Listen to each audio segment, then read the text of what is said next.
so grateful that we're open. Take a breath with me. Better than good. I was just thinking, better than good?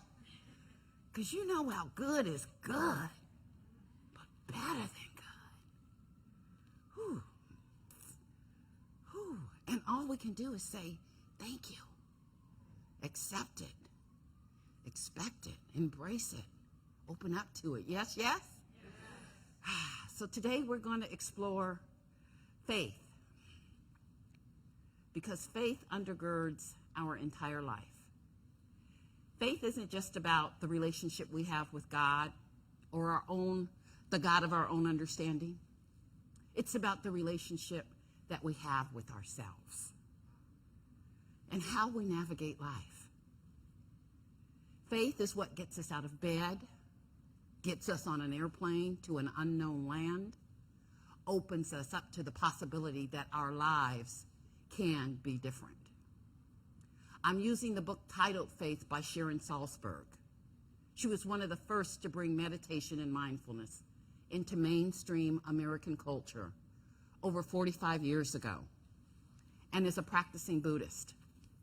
She is co-founder of the Insight Meditation Society and the author of over 11 books. Before I continue, I want to say hi to Irene and Erin, Shauna Lee, Charlotte, and Brad from Portland. Susan, hey y'all. Yes. In her book, Sharon asserts that the essence of faith lies in trusting ourselves to discover the deepest truths on which we can rely. Trusting ourselves to discover the deeper truths on which we can rely. Trusting ourselves. Trusting ourselves to discover the deeper truths.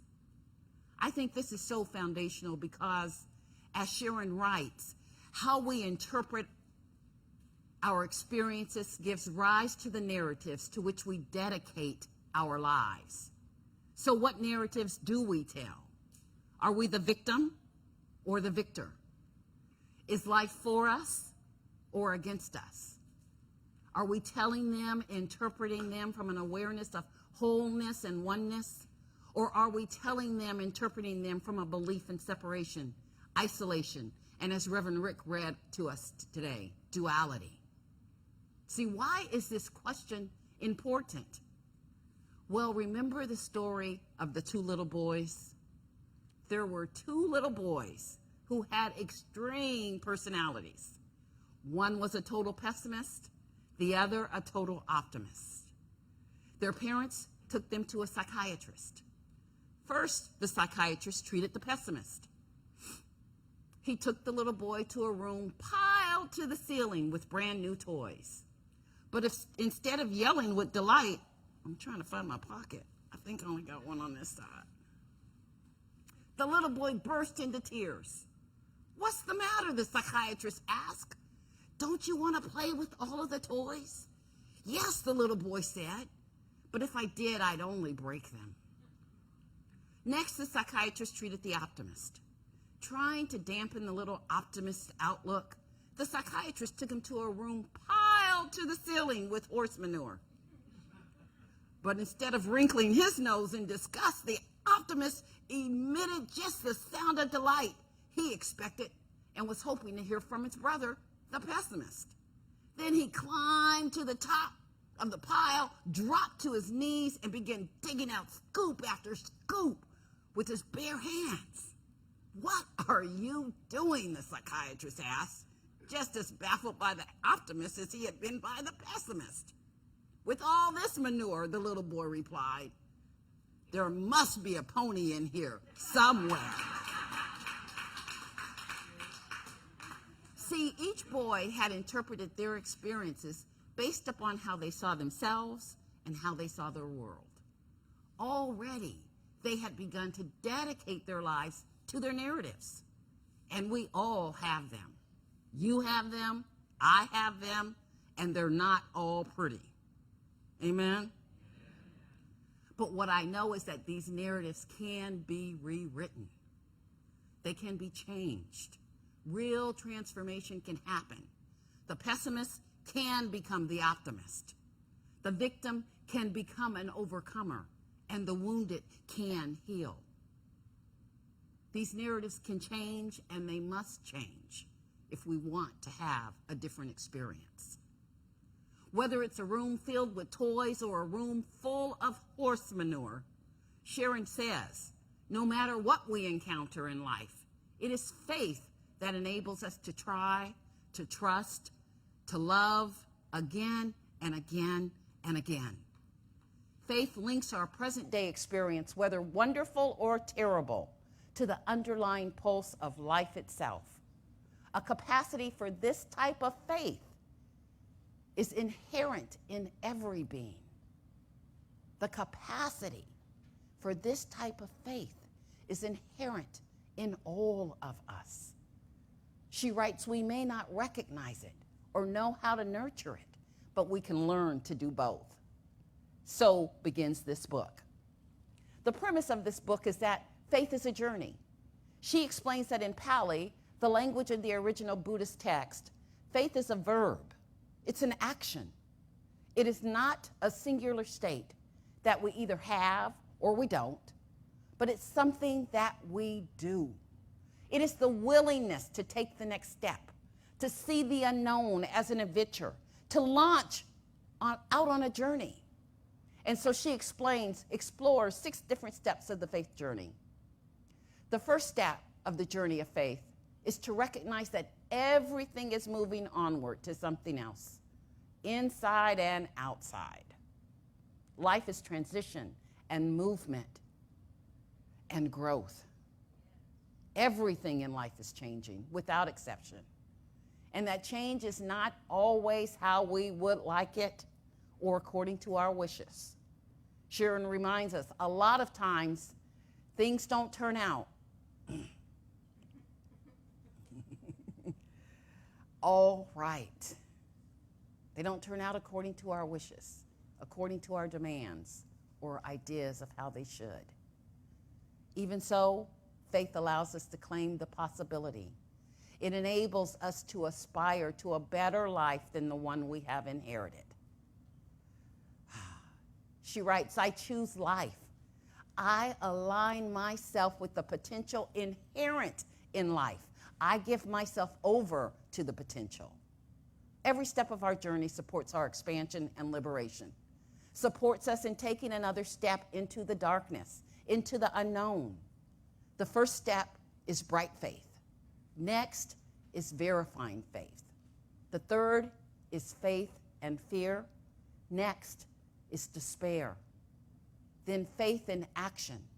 And last is abiding faith. I'm not going to talk about all of them here, just offer my insights to a few to help us better understand our own faith journeys. Be mindful that these aspects reflect states of mind. And like with all states of mind, we weave in and out, depending upon the condition and circumstance. We may find ourselves living one aspect of faith when it comes to our health, and another aspect when it comes to relationship. And that's all right. So the first one is bright faith. Sharon describes bright faith as the falling in love stage. One of my experiences of bright faith was the very first time I walked into a church like this, a Science of Mind church. At the time, I was desperately seeking a sane way to manage my insane life. Anybody? I was newly separated from my husband, a single mom with 2 kids, and with little confidence in myself to handle life. I had been attending a Christian church, and the answer to my every question was, honey, just pray. Hell, I was praying. But nothing was changing. So I started looking for another way.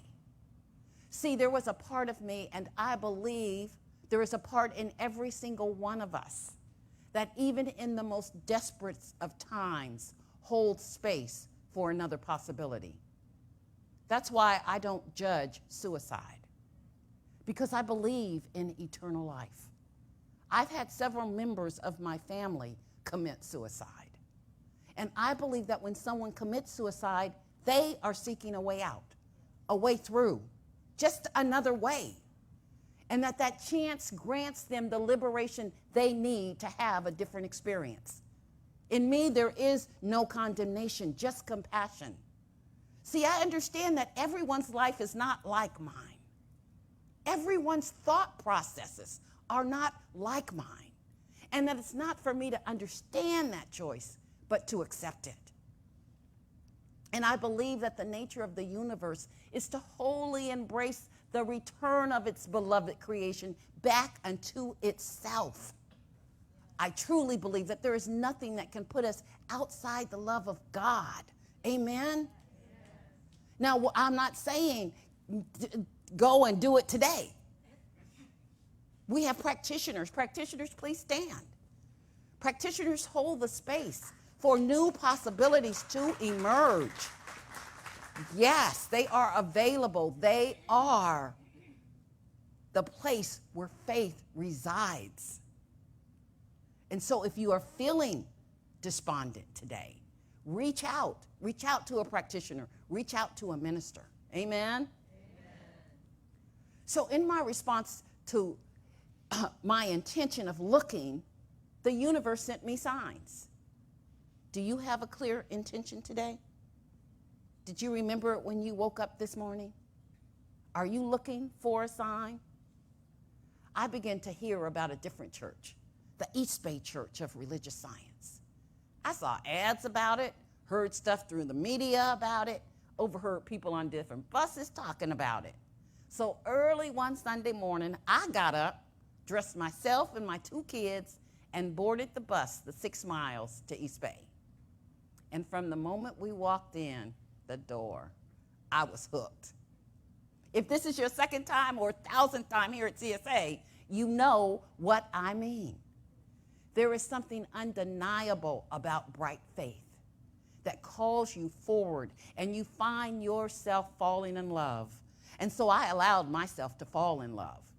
I fell in love with being surrounded by powerful people. I mean, the practitioners' prayers were inspiring, the music was moving, the minister was riveting, and the message empowering. Over and over and over again, they kept telling me in all kinds of ways, they reminded me that there is a power for good in the universe, a power that all these people had tapped into and were living larger than life lives. And it was available to me. I could learn how to use it. It all stoked the flicker of belief inside me that maybe I could change and my life could be different, could be better, not just different. Although different is certainly important, but better. Isn't that why we seek to transform conditions and transcend limitations? Not just for different, for better. We don't want a different jalopy. We want a better one. We don't want a different relationship with another person. We want the one we're in to be better. We don't want a different job. We want a better job. Are you getting me? Yes. Sometimes we think that different automatically equates to better. But that's not necessarily the case, because a transformation in condition does not necessarily equate with a transformation in personality. It's true, y'all.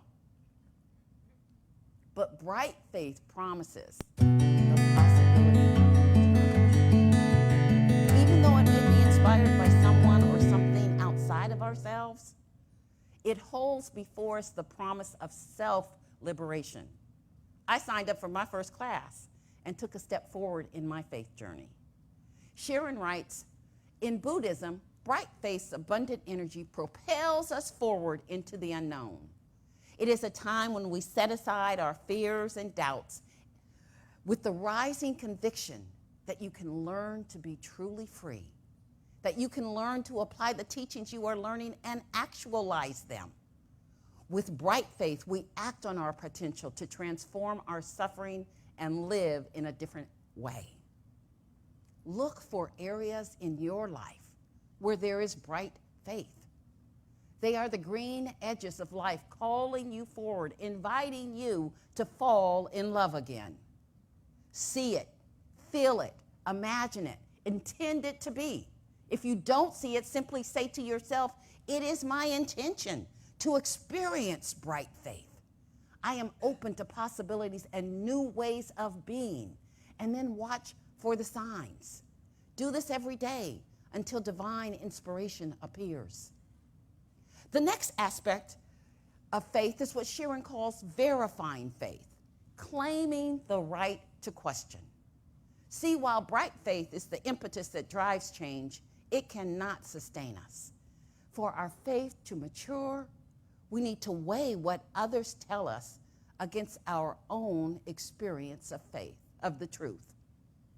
Buddhism asserts that faith grows only as we question what we are told, as we try teachings out by putting them into practice to see if they really make a difference in our own lives. The Buddha himself insisted, don't believe anything just because I have said it. Don't believe anything just because an elder or someone you respect has said it. Put it into practice. See for yourself if it is true. See, verifying faith is a faith that has been tried, tested, and proven by you. It's when you know that you know that you know. And you know because you were able to use, you were able to successfully apply, you were able to take the principles taught to produce evidence, to bring about a greater good, a more abundant life, a better condition than existed before. Ernest Holmes writes, we are likely to indulge in too much theory and too little practice. I would rather see a student of this science prove its principles than to have him repeat all the words of wisdom that have ever been uttered. It is far easier to teach the truth than it is to practice it. And while it may not be easy to practice, it is necessary. It is necessary if we are to get our faith to blossom, to grow, to mature, to fully support us in living our greatest lives. The most important aspect of verifying faith is that it calls us into claiming our right to question. Claiming our right to question. When you've been taught from childhood to have blind faith instead of bright faith, your own sense of self-trust is stymied. Blind faith demands that you put all of your trust in someone or something outside of yourself. Where bright faith ushers in hope and expectation, blind faith is often associated with painful memories. Blind faith says, don't rock the boat or you'll be thrown out of it. It threatens to separate you, isolate you, and in the end, dominate you. Blind faith would have you believe that demanding a more equitable, just world for everyone is unpatriotic. Blind faith would have you believe that putting kids in cages is okay, that putting anybody of any age in a cage is okay. Blind faith would have you believe that gun violence doesn't have anything to do with the crisis of mental illness in this country. It demands you keep silent, even when you know something is wrong. It demands the quelching of questions, even when you see injustices taking place. It demands your submission, your conformity, and betrayal, even when the person you betray is yourself. And so we find ourselves fully grown, but playing small, fully grown and afraid of life, not believing we have a right to use our voice. In order to deepen our faith, we have to be able to try things out, to wonder, to doubt. And that may mean we take risk. That may mean we make mistakes. We look foolish. We fall. We fail. But we get up and we try it again. The journey of building a strong faith involves empowering yourself to think for yourself.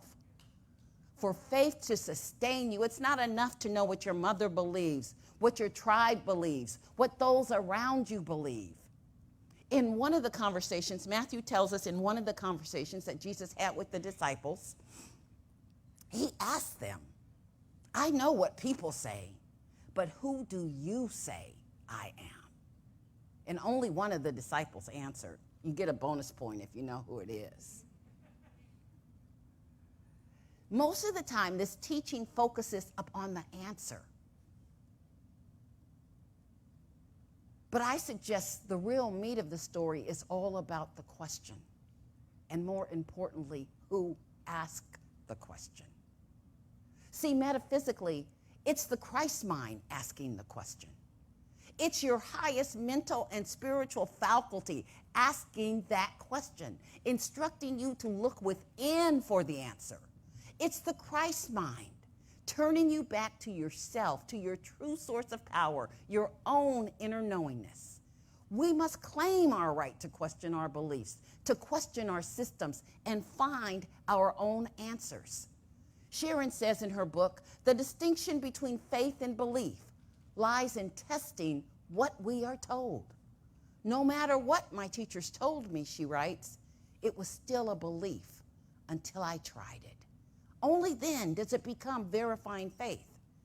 Verifying faith gives us the permission to question our own belief system, whether it is based in this religion or another religion or none at all. We must encourage ourselves to do the work, to take these teachings and see when applied if they can lead us to a greater sense of liberation, of transformation.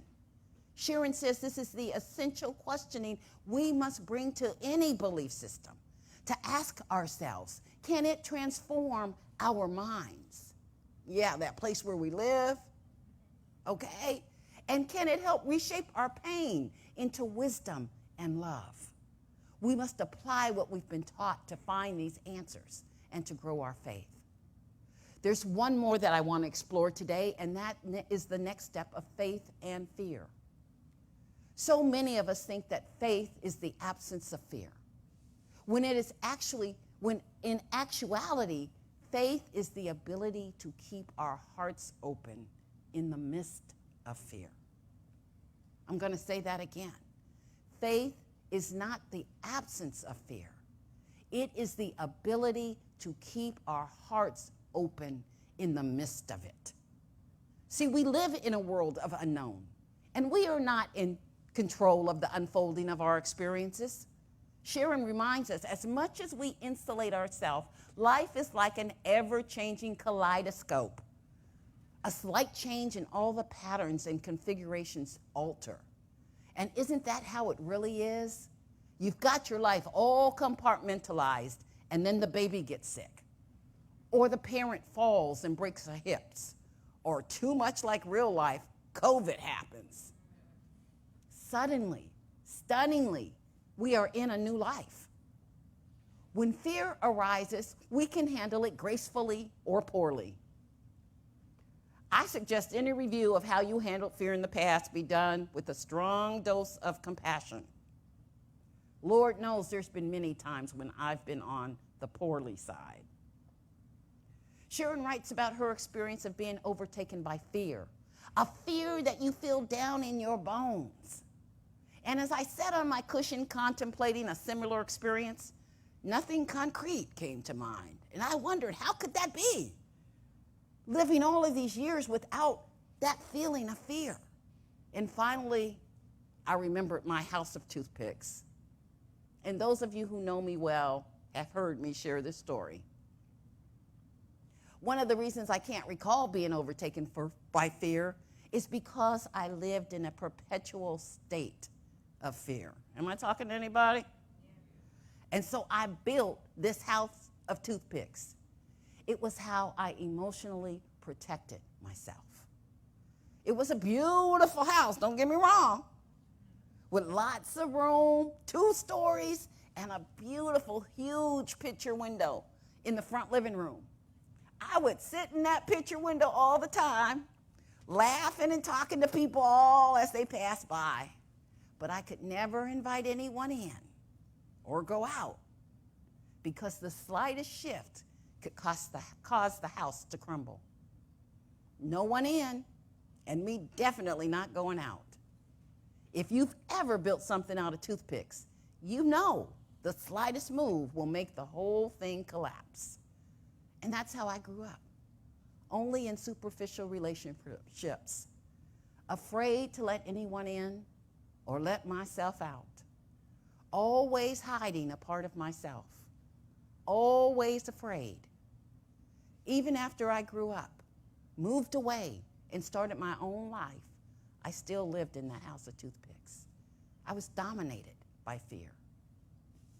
Years later, I was at a meditation, and the facilitator instructed us to think of a time when you felt deep inner peace. And it sent me on a tangent.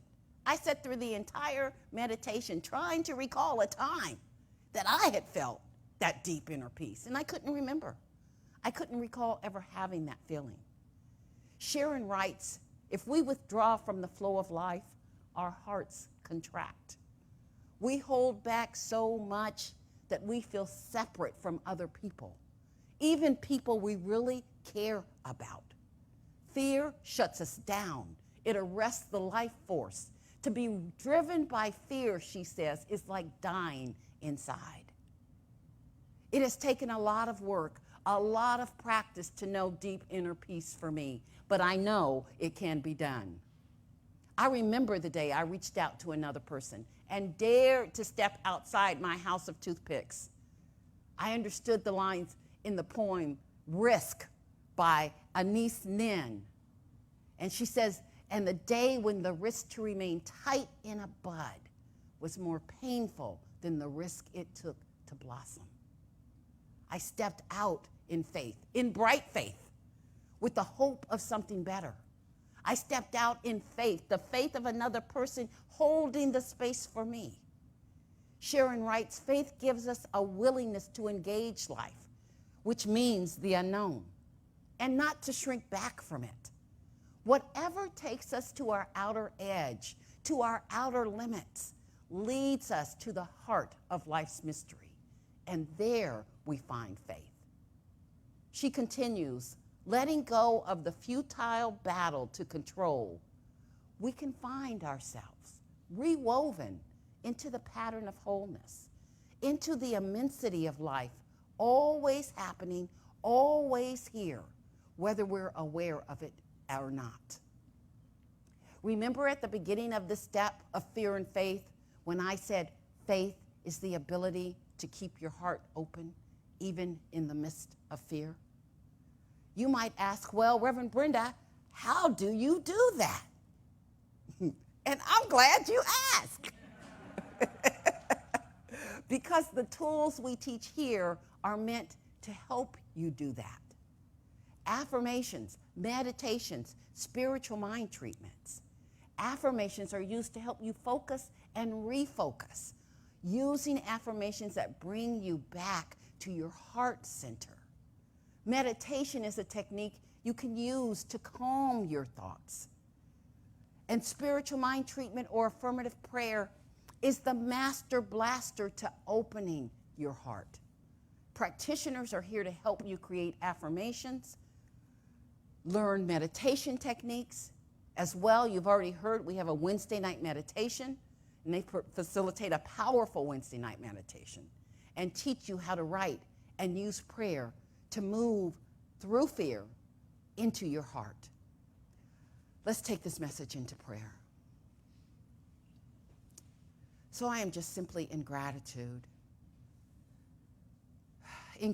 for this word that has been shared, in gratitude for the love that is in this place, that knowing that right where we are, each and every one of us is holy ground, and knowing that this ground is fertile with faith, with the faith that each and every one of us needs to do that which is right before us. And so I just stay in this gratitude. I let it fill me up to overflowing, and I live and move and breathe and have my being in it. I place this word into law, accepting it as so, and so it is.